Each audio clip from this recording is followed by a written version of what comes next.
New Sims 4 packs are released every few months. It's going to be a little overwhelming. How do you choose what to buy? What if it doesn't fit your playstyle? Don't buy another Sims 4 pack until you watch this.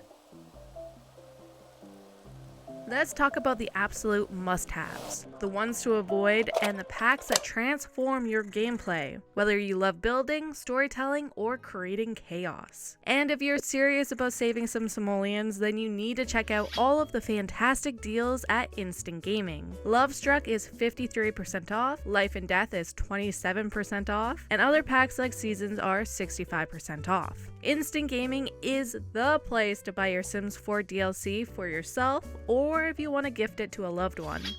With that being said, let's get to the good and talk about the best Sims 4 packs to purchase. Disclaimer, ranking packs will always be a personal choice based on, personal preference and playstyle. Let me know what your personal favorites are and the packs you dislike the most are in the comments section. I'm interested to see what other players feel about this and if there are common themes. So here are what I believe are some of the best packs to buy, the creme de la creme, so to speak. Alrighty, I have to begin with Seasons. This is something that should be included in the base game. It's kind of crazy that Seasons is still an expansion pack when it should be included immediately. Anyways, Seasons obviously adds weather and seasonal changes that affect gameplay throughout your Sims year. It introduces holidays like Winterfest and Love Day that come along with their own unique traditions and activities. Plus, you can remove default holidays and create your own, which is always a lot of fun. In a few of my saves, I have a summer break as a holiday so my children and teens don't have to go to school. On top of that, you can join gardening as a career, and there are numerous good build-buy items to create dynamic seasonal aesthetics.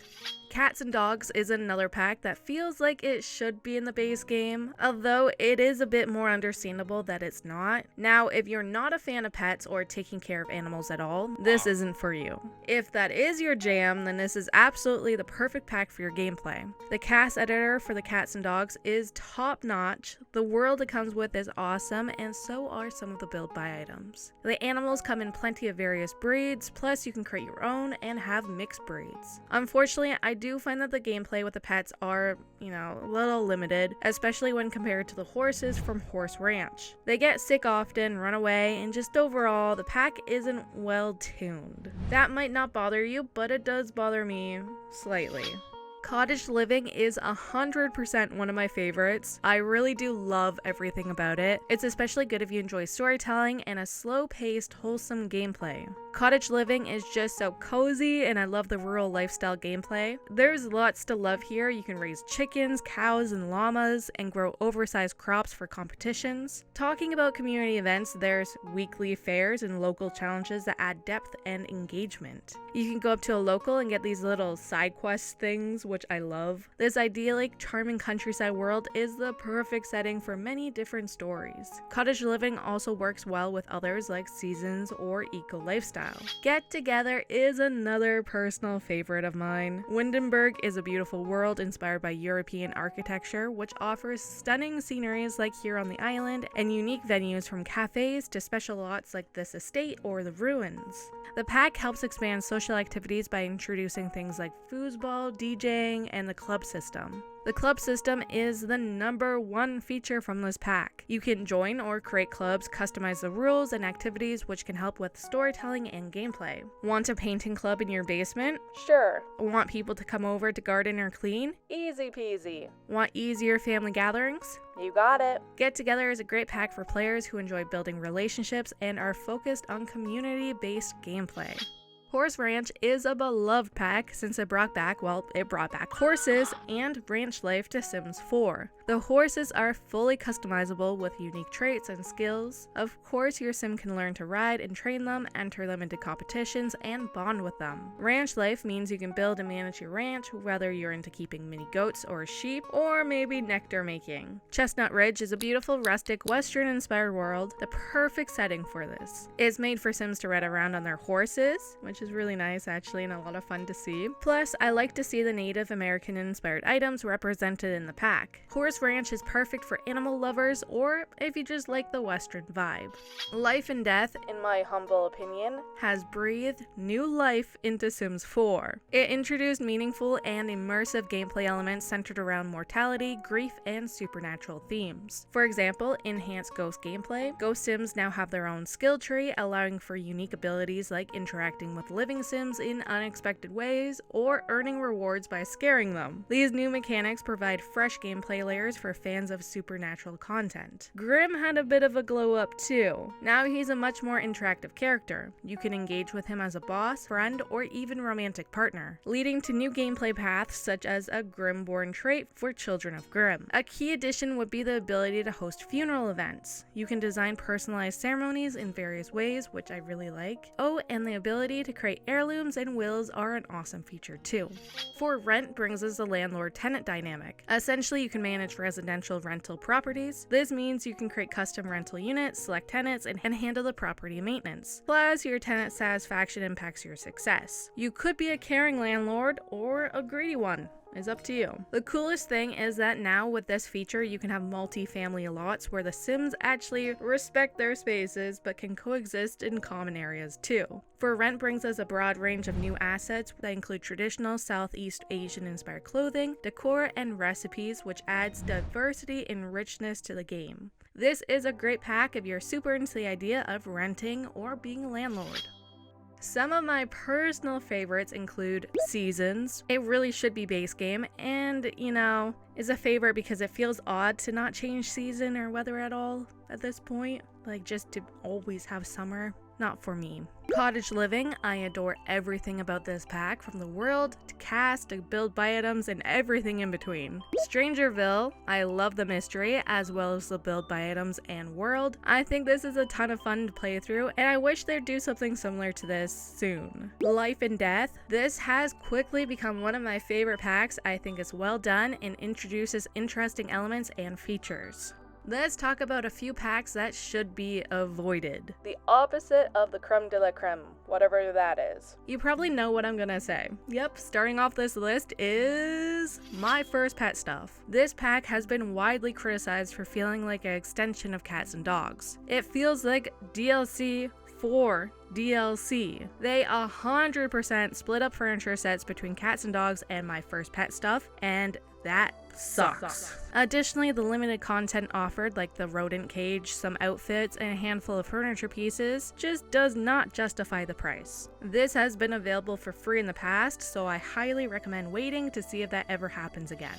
Journey to Bat 2 has a ton of backlash due to many reasons, like the fact that it alienates players who aren't fans of the Star Wars franchise. Everything about it revolves around faction missions on Bat 2, a vacation world, so already this pack feels isolated and it limits the player's storytelling ability. It lacks depth, so you play through everything once and well, that's it. There's little to no replayability and it has minimal integration with other packs. Journey to Bat 2 feels like it's a brand promotion over meaningful gameplay. Bust the Dust was one of the first kits to be offered to players. While the idea of a dust mechanic seemed novel, players criticized it for its poorly balanced gameplay. Dust would appear far too quickly, meaning players are stuck cleaning it up forever. It just becomes a constant chore. The vacuuming mechanic is repetitive, and what's even more frustrating would be the bugs that occur using the vacuum. Blah. Perfect Patio Stuff gave players the long-awaited hot tub. This was before the free 20th anniversary hot tub, by the way. But other than that, the pack offers very little. You don't get a lot of new items, and the things you do get frankly, they feel a bit uninspired. And I think we can all agree that hot tubs should have been a part of the base game to begin with, so yeah. Dine Out introduces a restaurant gameplay system that is incredibly buggy and poorly optimized. Some things that are often complained about include long wait times for food, glitched waiter interactions, and issues with Sims abandoning their orders or leaving the restaurants abruptly. On the other hand, managing a restaurant lacks depth, with limited customization options and no meaningful progression. It has the potential to be much more engaging, and I think that's the worst part about it. The execution and lack of updates to fix long-standing issues have been a big problem for this pack. My Wedding Stories is another pack that's been plagued by bugs and the lack of updates. This is probably one of the most broken packs at launch. and it continues to be one of the most broken packs. Recently, people have been saying that this pack has been fixed, but from my experience, that's not the case at all. Sims still ignore wedding instructions, guests sit in the wrong spots, and ceremonies fail to progress, and that's still happening in my game, and it's probably happening to other people too. I've also seen people complain about the detailed ceremonies that are overly complex and tedious, like it's all micromanagement, and it takes away from the fun. I don't really agree with that. If weddings actually worked, I'm sure I'd be a fan of all of those decisions, but I have yet to have a successful wedding with this pack. Don't purchase this pack unless you want broken and glitchy weddings. I must say that many of the early packs aren't that great nowadays. Items are less detailed, they don't look as good as most of the items you can get from recent packs. If you're looking through packs to purchase, I'd recommend seeing what you like from the newer ones before checking out the older stuff, especially if you're looking to buy a stuff or game pack. I feel like those ones did not age that well, especially in terms of looks. What about buying DLC based on your playstyle, eh? That's an option. I've grouped together several packs into 6 different categories, depending on how you play the game. Beginning with supernatural gameplay. These packs are for players who love mystical, magical, and otherworldly content. Check out Realm of Magic for spellcasters, werewolves, vampires, and Strangerville, since it adds an eerie sci-fi mystery, and, of course, paranormal stuff. Life and Death is another great one for the enhanced ghosts, reaping career, and its overall vibe. Spooky stuff is good for Halloween stuff, if you like that. Cottage Living is another optional one since you could play as a magical witch who lives in the countryside. It's some good magical cottagecore vibes with that. If you're a fan of family and generational gameplay, then the following would be great for you. Growing Together is a must. It's seriously all about families. Parenthood has some neat little features for children and teens, and families as a whole, that would be appreciated, like the character values. Toddler stuff and kids room stuff adds a good amount of stuff for those 2 age groups, which, yeah, that's what it's for. Laundry Day stuff adds chores so families could work together to clean up. In my mind, a few optional packs for this sort of gameplay would be Seasons for the holidays, Life and Death for the heirlooms, funerals, and wills system, and for Rent, since extended families can live together in their own units on one lot. In addition, high school years would work here since there's a focus on teens with that pack, and I guess Discover University is a similar sort of thing. However, since Discover University is focused on young adults, that would be the main focus, and I feel like that's not so much your family at that point. If you're into Sims who love creating and self-expression, aka creative and artistic gameplay, take a look at these. Get Famous is great since not only can your sim become an actor with an active career, but you can get famous through several means like posting videos online or creating music. City Living, due to its vibrant environment and unique festivals. Your sim could become a food or art critic, plus there are themed items like the graffiti wall decor. High School Years focuses on teenage creativity and self-expression. It comes with the trendy app that allows players to upload their custom outfits. With Dream Home Decorator, you can channel your inner designer by renovating spaces. Machino Stuff focuses on high fashion and allows you to build freelance careers as a photographer. Movie Hangout Stuff adds a boho infusion while giving you the ability to host cozy movie nights. If you have adventurous sims who like vacations and exploration gameplay, then I think the following would work well for you. Snowy Escape, Cottage Living, and For Rent offers serene worlds that are perfect to vacay in, from skiing and hiking to enjoying the countryside charm or exploring night markets. It's all fun to explore. Jungle Adventure and Outdoor Retreat cater to adventurous sims who could discover treasure in jungle temples or camp in the wilderness of Granite Falls. There's so much to do. Spa Day focuses on wellness and relaxation, while Little Camper's Kit adds whimsical charm to outdoor family getaways with cozy camping items. If you're a Star Wars fan and don't mind the negative aspects of Journey to Batuu, then it might be an option as well, since it is all about missions and like the adventure of that.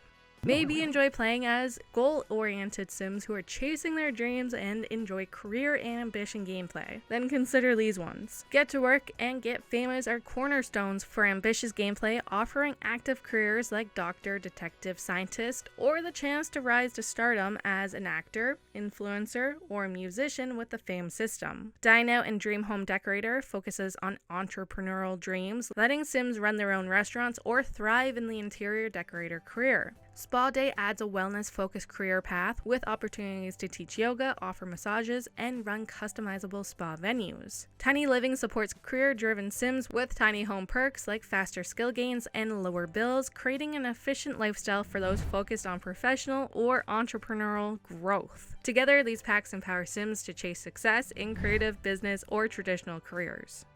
Lastly, for players who love the nightlife, the single life, or city living, then take a look at these packs. City living is perfect if you want your Sims to live in a lively world of San Myshuno with its festivals, karaoke bars, and apartment lifestyle that fosters social interactions. Love Struck enhances this experience with romantic outfits, gestures, and decor, ideal for date nights or building relationships in city settings. Get Together adds depth with its club system, encouraging Sims to bond over shared interests in cafes, nightclubs, and scenic ruins. Bowling night stuff, high school years, and luxury party stuff round out the experience with fun group activities, teenage social dynamics, and glamorous parties, creating a dynamic and stylish social playground. So, how do you determine what pack fits your playstyle? Well, let's take a look at a few things. Starting off with gameplay style. Do you prefer a sandbox style playthrough or something with a bit more of a structured challenge? If you like a more structured challenge, then getting something like Strangerville might be actually a good one for you because it literally has a mystery for you to solve. What kind of lives do you enjoy creating for your Sims? Do you prefer realism or whimsy? For realistic gameplay, try Parenthood, Seasons, or Dream Home Decorator. For whimsical gameplay, go for Paranormal Stuff, Strangerville, or Movie Hangout Stuff. What do you spend most of your time doing in-game? For players who like to build or design lots, then Dream Home Decorator, Tiny Living, or Mashiano stuff would be great. Do you get your Sims to interact with others, or are they more of a homebody? If you're into social gameplay, try City Living, Get Together, or Snowy Escape. Try Tiny Living, Laundry Day, or Cottage Living for homebodies. Those might be a better fit if that's what you're into. Lastly, what do you already love about Sims 4? If you do own DLC, what features do you like? Once you figure that out, finding other features or elements that complement those or that gameplay style will be easier. Tell me your top favorite Sims DLC of all time from any of the games. Also, please remember to look at a pack before purchasing it and determine if it's truly something that would enhance your game or not. I don't want anyone spending their hard-earned money on something simply because it's a part of a list or others have recommended it. I highly suggest looking at what casts and what build by items are included as well as the main features. Thank you for watching all the way till the end. I appreciate you. Until next time, stay happy, healthy, and hydrated. Bye!